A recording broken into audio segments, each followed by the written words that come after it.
আসসালামু আলাইকুম বন্ধুরা, কেমন আছেন? আশা করি সবাই ভালো আছেন। আমিও আল্লাহর রহমতে আপনাদের দোয়ায় ভালো আছি। অনেক ব্যস্ততার মাঝে আপনাদের অনেক রিকোয়েস্টে আজকে আমি start earning by learning free online freelancing course এর পক্ষ থেকে আপনাদের মাঝে গ্রাফিক্স ডিজাইন টিউটোরিয়াল নিয়ে হাজির হলাম। মূলত আমাদের উদ্দেশ্য হবে কোনটা, সেটা হলো ফ্রিল্যান্সিং করা, স্টার্ট আর্নিং বাই লার্নিং। অবশ্যই আপনারা জানেন, যদি আমি আর্নিং স্টার্ট করতে যাই অবশ্যই আমাকে শিখতে হবে। সেজন্য আমাদের গ্রুপের নাম হয়েছে start earning by learning. Without learning nobody can earn, এটা সবাই জানে। এবং কোনো কিছু না শিখে, কোনো খেলাধুলা হোক, যে কোনো কাজ হোক, যে কোনো বিষয়ে আগে একটা কোর্স করতে হয়। তারপরে ওই কাজে যদি কোনো ব্যক্তি কাজের জন্য এরকম প্রিপারেশন নিতে চায়, তো অবশ্যই তাকে সেই কাজের জন্য আগে শিখতে হবে। তাই আমাদেরকে ফ্রিল্যান্সিং করতে হলে অবশ্যই ফ্রিল্যান্সিং সম্পর্কে শিখতে হবে এবং ফ্রিল্যান্সিং কাজ জানতে হবে। ফ্রিল্যান্সিং এর কাজের মধ্যে অনেকগুলো কাজ আছে: graphics design, web design, email marketing, social network marketing, তারপরে আছে SEO search engine optimization, data entry, আরো অনেক কাজ, ভিডিও এডিটিং, গ্রাফিক্স ডিজাইন। তার মধ্যে আমি যে কাজটা নিয়ে অনলাইনে মোটামুটি ইনকাম করি সেটা হলো গ্রাফিক্স ডিজাইন।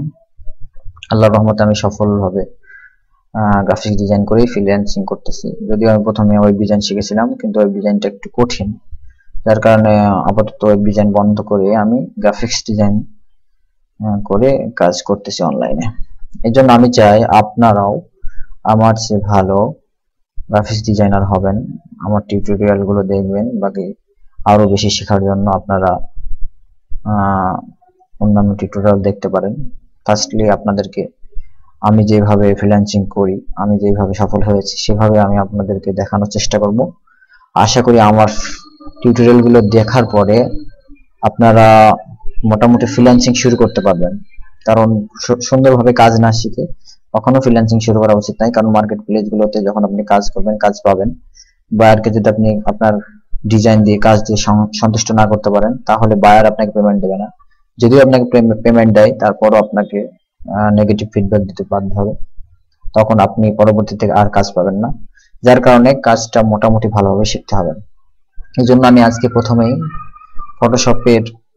প্রথম টিউটোরিয়ালে আমি ফটোশপের বেসিক যেই টুলস গুলো আছে সেগুলো আলোচনা করব। ফটোশপ তো কিভাবে ইনস্টল করতে হয় সেটা আপনারা জানেন, আমার ইনস্টল করা আছে, যার কারণে আমি আর ফটোশপ ইনস্টলটা দেখালাম না। প্রথমে আপনারা কিভাবে শুরু করবেন দেখা যাক। আজকে আমি শুরু করতেছি। প্রথমে ফাইলে ক্লিক করুন, নিউ। এখানে শর্টকাট একটা বাটন আছে, আপনি কন্ট্রোল এন যদি চাপেন তাহলে এখানে নিউ ফাইল চলে আসবে।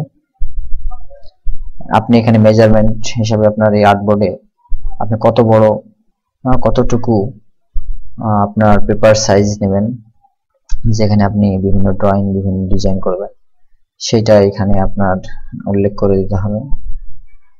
এখানে আমি মোটামুটি 1200 pixel height, 1200 pixel wide, resolution 300 pixel নিলাম। পিক্সেল ইঞ্চি, সেন্টিমিটার, মিলিমিটার, পয়েন্টস যে কোনো একটা আপনি নিতে পারবেন। এখানে সিএমআইকে কালার, এটা প্রিন্টের জন্য, আমি ইচ্ছা করলে এটা চেঞ্জ করে আরজিবি করতে পারি। এটা আরজিবি, এটা হলো ওয়েব এর জন্য এই কালারটা বেশি অ্যাপ্রোপ্রিয়েট, এবং 8 বিট, এই দুটো ওয়েবের জন্য। তো আমি জাস্ট এখন ওকে করি। ওকে করার পরে আমরা দেখতে পাচ্ছি কি একটি আর্টবোর্ড ওপেন হয়েছে। তো এখানে আমরা ডিজাইন করতে পারবো, যে কোনো ডিজাইন যে কোনো ভাবে আমরা এখানে করতে পারবো। ফার্স্টলি আমরা যে টুলসটা দেখছি এটা হলো মুভ টুল। আমরা যদি ভি ক্লিক করি, আমরা যদি কিবোর্ডে ভি ক্লিক করি, ভি চাপি, তাহলে আমাদের এটা চলে আসবে। তারপর রেক্ট্যাঙ্গেল টুল শো করলে নাম দেখাচ্ছে রেক্ট্যাঙ্গেল টুল। তো এই টুলসটা দিয়েও আমরা বিভিন্ন রকম শেপ তৈরি করতে পারি, বিভিন্ন রকম আমরা ডিজাইন করতে পারি এটার মাধ্যমে। এখানে 4টা অপশন আছে। জাস্ট প্রথমটা যদি আমি ধরি, এখানে টান দিলে এটা মোটামুটি যেদিকে টানি সেই দিকেই লম্বা হচ্ছে, ছোট হচ্ছে। যদি আমি এটা কন্ট্রোল এবং অল্টার ধরে যদি টান দিই, তাহলে শিফট আর অল্টার ধরে যদি আমি টান দিই, শিফট এবং অল্টার, তাহলে এইটা মোটামুটি একই রেশিওতে বড় হবে ছোট হবে। এটা ছেড়ে দিলাম, তো এটা এখান থেকে আমি এটা মুভ করতে পারবো। এখানে যদি আমি কালার দিই, তাহলে যে কোনো কালার দিলে এখানে এটার উপরে কালারটা হয়ে যাবে। তো আমি যদি এখানে কালার দিতে যাই, তাহলে এটার উপরে কালার হয়ে যাবে একটা। আমি এখান থেকে কালার সিলেক্ট করি, কোন কালার দেবো। সবুজ নীল কালার আমি সিলেক্ট করলাম, ওকে। এখন এখানে যে কালারটা আছে উপরে, এটা set foreground colour. Foreground colour alter ধরে যদি আমি ক্লিক করি, তাহলে ফরগ্রাউন্ড কালারটা শো করবে। এখানে মূলত কালার সিলেকশনটা আমাদের সবচেয়ে বেশি খেয়াল রাখতে হবে লেয়ারের দিকে। লেয়ার যদি আমরা সিলেকশন করতে ভালোভাবে আমরা লেয়ারটা যদি লক্ষ্য রাখি, তাহলে আমাদের যে কোনো ডিজাইন করা খুব সহজ হবে। আর যদি লেয়ারের দিকে আমরা যদি খেয়াল না রাখি, কোন লেয়ারটা উপরে কোন লেয়ারটা নিচে হবে, তাহলে আমাদের ডিজাইন অনেক সমস্যা হবে। আমি অল্টার বাটন ধরে যদি আমি ব্যাক স্পেস বাটনে ক্লিক করি, ব্যাক স্পেস চাপি, অল্টার বাটন ধরতে হবে, তাহলে আমার উপরের কালার যেটা সেটা চলে আসবে, নীল কালার। ওকে, এখন আমি যদি কন্ট্রোল ডি যদি চাপি, তাহলে যে দাগটা দেখছেন এই দাগটা চলে যাবে, কন্ট্রোল ডি। এখন আমি যদি মুভ করতে যাই, মুভ হবে না, কারণ কি এই লেয়ারটা লক হয়ে আছে। এই যে লকে ক্লিক করবো, ডাবল ক্লিক করলে, ওকে করলে এটা লক সরে গেল।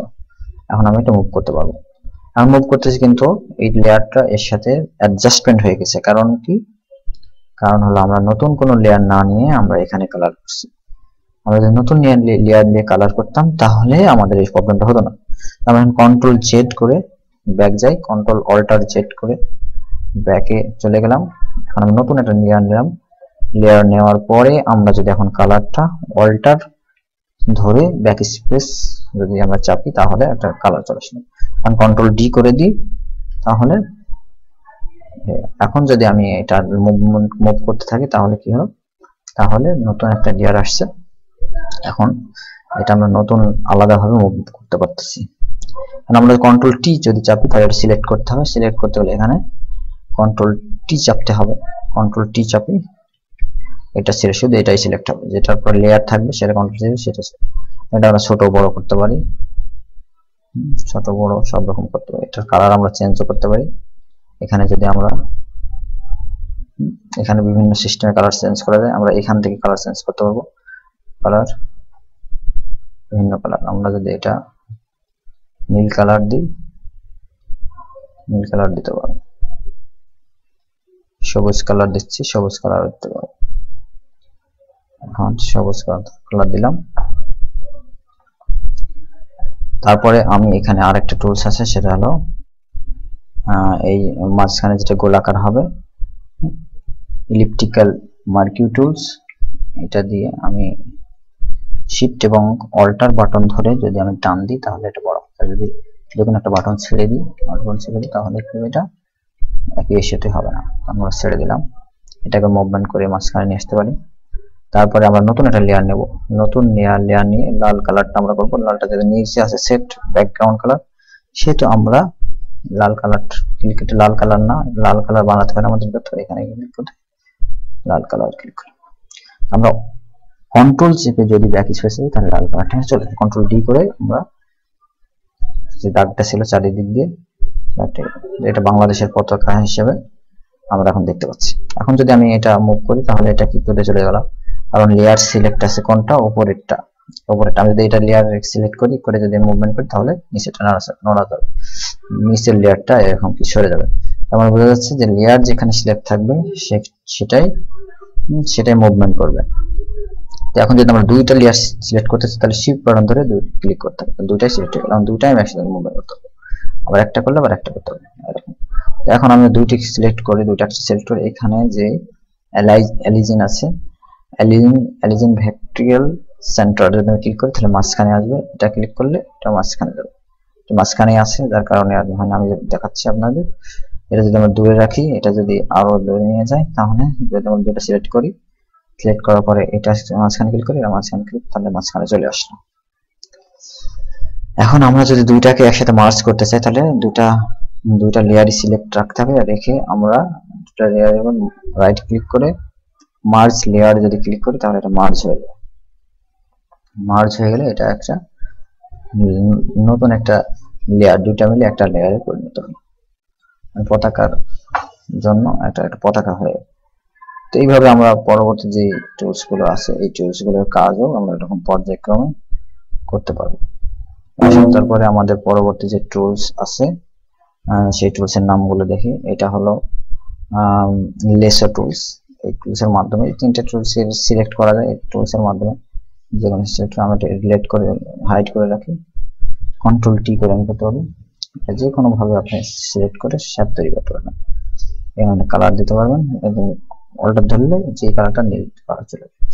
কালার না হওয়ার কারণ কি? কারণ আমরা এখানে লেয়ারটা হাইড আছে, নতুন একটা লেয়ার নিতে হবে। নতুন একটা লেয়ার নিয়ে ব্যাকস্পেস যদি চাপি অল্টার ধরে, তাহলে এটা চলে যাবে। কন্ট্রোল টি করে দিই, এই যে অবস্থা কন্ট্রোল। এটা যদি আমি ডিলিট করতে চাই, তাহলে এখানে ডিলিট করে দেব। আবার নতুন একটা লেয়ার নিয়ে আমি এটা দিয়ে গাছ আঁকাতে যদি চাই, গাছ আঁকাতে পারবো। এরকম গাছ কেমন হয়, কন্ট্রোল টি, গাছ এরকম, ঠিক আছে না? এটা আমি কি দিব, কালার সবুজ কালার দিয়ে দিই। সবুজ কালার সিলেক্ট করতে হলে কি করতে হবে, সিলেক্ট করলাম। এখন নতুন যে লেয়ার নিলাম, লেয়ার নেওয়ার পরে অল্টার বাটন ধরে ব্যাকস্পেস বাটন ক্লিক করলে চলে আসবে। এখন এই গাছের জন্য পরবর্তীতে আমাদের এই টুলস দিয়ে আমরা কি করতে পারি, একটা গাছের জন্য উল্টে করতে, ঠিক আছে? এই সেটিং কাণ্ড আমরা বানাতে পারছি। নতুন লেয়ার নিতে পারি, এটার উপরে লেয়ারও দিতে পারি। নতুন একটা কালার দিয়ে আমরা এটা কেমন কালার হয় সেরকম একটা কালার দিয়ে আমরা এটা করে দিতে পারবো। নতুন একটা লেয়ার নিলাম, লেয়ার নিলে অল্টার বাটন ধরে ব্যাকস্পেস চাপলাম, তাহলে কি আসলে গাছে কন্ট্রোল টি করে আমরা তারটা দিচ্ছি। এখন দেখা যাচ্ছে কি, এটা যদি আমরা লেয়ারটা এটা যদি নিচে যায়, এটা উপরে হয়, তাহলে দেখতে ভালো হবে। তাহলে কি করবো, এই লেয়ারটা নিচে নামাই দেবো। এই যে এটা এরকম হয়ে গেল। এখন গাছের যদি আমি মূল আঁকাতে চাই, তাহলে এটাও আঁকাতে পারবো। এটাও যদি আঁকাতে চাই আঁকাতে পারবো, এটা দিয়ে আমি আঁকাই।